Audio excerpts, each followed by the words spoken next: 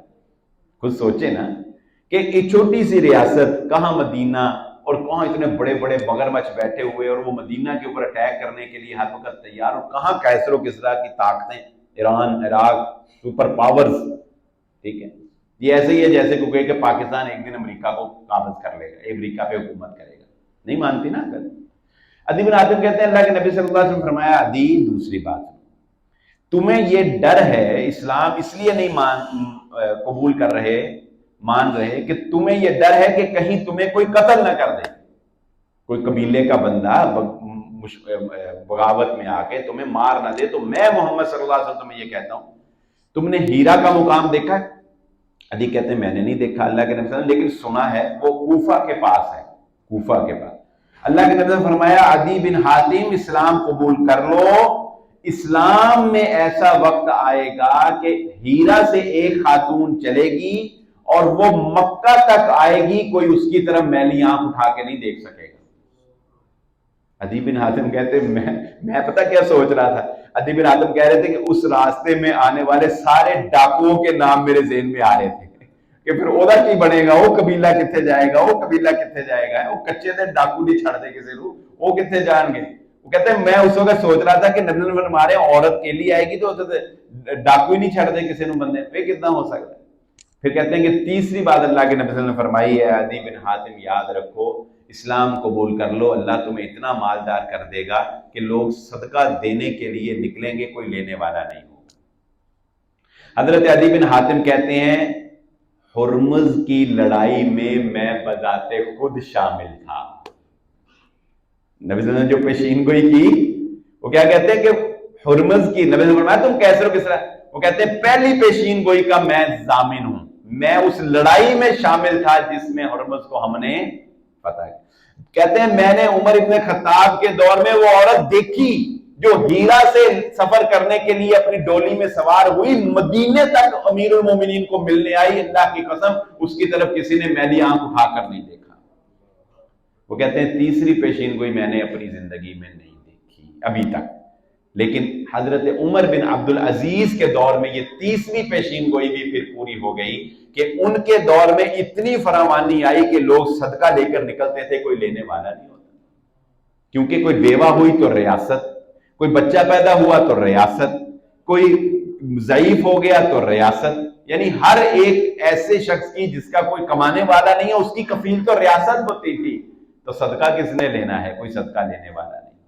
اللہ کے نبی صلی اللہ علیہ وسلم کی پیشین گوئیوں کو ہم نے اور ہر بات کو ہم نے اس طرح ماننا ہے جس طرح نبی صلی اللہ علیہ وسلم نے فرما دیا، ہمیں عقل کے گھوڑے نہیں دوڑانے ہیں، چونکہ چنانچہ ایسے ویسے نہیں کرنا ہے، اگر ہم کرتے ہیں تو پھر ایمان کا کوئی مزہ نہیں۔